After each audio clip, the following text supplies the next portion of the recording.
할렐루야. 성령 충만하십시오. 온유하고 겸손하십시오. 오늘의 말씀은 누가복음 19장 41절에서 44절 닫혀진 영의 눈을 여소서입니다.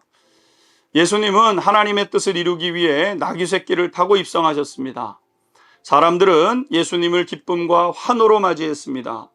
그들은 예수님께로부터 로마로부터 해방시키고 우리의 이 나라, 유대의 나라를 회복시킬 것을 기대했던 것이죠. 그런데 예수님은 그 길이 아니라 십자가의 길, 우리를 구원한 길을 걷고자 하셨던 것이죠.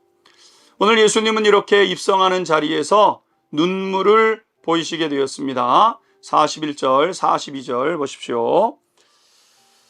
가까이 오사 성을 보시고 우시며 이르시되. 여러분 다시 한번 이 장면을 가만히 생각해 보셔야 됩니다.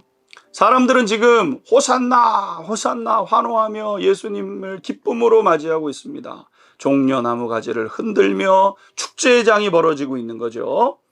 그런데 이 상황에서 나귀를 멈추시고 예루살렘 성으로 들어가시던 그 예수님께서 나귀를 멈추시고 예루살렘 성을 한참을 바라보시더니 눈물을 흘리셨다는 겁니다.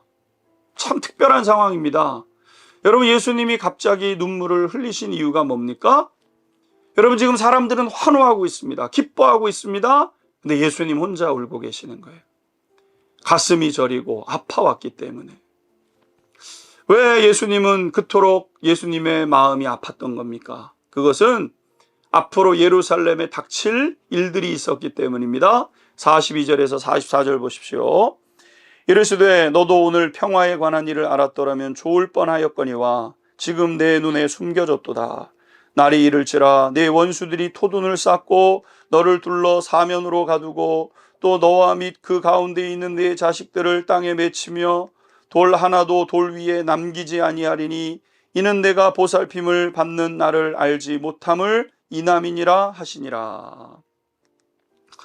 예수님은 앞으로 이스라엘 백성들이 당할 그 일이 눈앞에 선이 보이셨다는 거예요. 지금 사람들이 막 환호하고 기뻐하지만 머지않은 시간 내에 있게 될 일. 그 일은 너무나도 참혹한 모습이었습니다. 왜 이런 일들이 일어납니까? 이스라엘 백성들이 회개의 기회를 놓쳤기 때문이죠. 이들에게는 영의 눈이 감겨 있었습니다. 참되고 중요한 것을 보지 못했습니다. 그들의 진정한 힘은 영적인 것에 있고 진짜 필요한 것은 영혼 구원인데, 그런데 유대인들은 지금 최악이라고 생각만 하고 있었죠.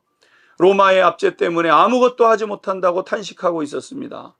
자유를 빼앗긴 이 마당에 차라리 죽음을 달라고 하면서 저항했던 사람들도 있었죠. 그러기에 사랑의 예수님조차 알아보지 못하고 있었던 것이죠. 이들은 자유보다 더 소중한 평화와 생명에 대한 감사, 이것이 없었던 것입니다. 그러기에 그 있었던 것도 잃어버리는 상황을 맞이하게 되는 것 아니겠습니까? 42절 예수님 이렇게 말씀하셨습니다. 너도 오늘 평화에 관한 일을 알았더라면 좋을 뻔하였거니와 지금 내 눈에 숨겨졌도다. 영의 눈이 열리면 지금 누리고 있는 것들에 대한 소중함을 여러분 알게 되는데, 그런데 그래서 그것을 지킬 수 있는데 영의 눈이 닫혀지게 되면은요, 못 보고 있는 것도 빼앗기는 영적인 악순환이 일어나게 되는 거죠. 이스라엘 백성들은 자유를 빼앗겼지만 모든 것이 빼앗긴 것은 아닙니다. 평화가 있고 생명이 있죠. 하지만 머지않은 시간 내에 피비린내 나는 전쟁으로 인해서 평화도 잃어버리게 되는 것이고, 그 전쟁으로 인해서 생명도 빼앗기게 되는 일들이 벌어지게 되는 것 아니겠습니까? 지금의 이 모습만큼 어리석은 것도 없습니다. 이 이스라엘 백성들의 문제는 은혜를 잊어버린 데 있죠. 사랑하는 성도 여러분, 하나님께서 우리의 눈을 열어주실 때, 우리의 눈을 열어주셔야만 우리는 복된 길을 걸어갑니다. 그러기에 하나님 앞에 그것을 기도하고 하나님의 은총을 맛보고 경험하는 우리 성도님들 되시기를 주님의 이름으로 축원합니다. 기도하겠습니다. 닫혀진 영의 눈을 여시옵소서.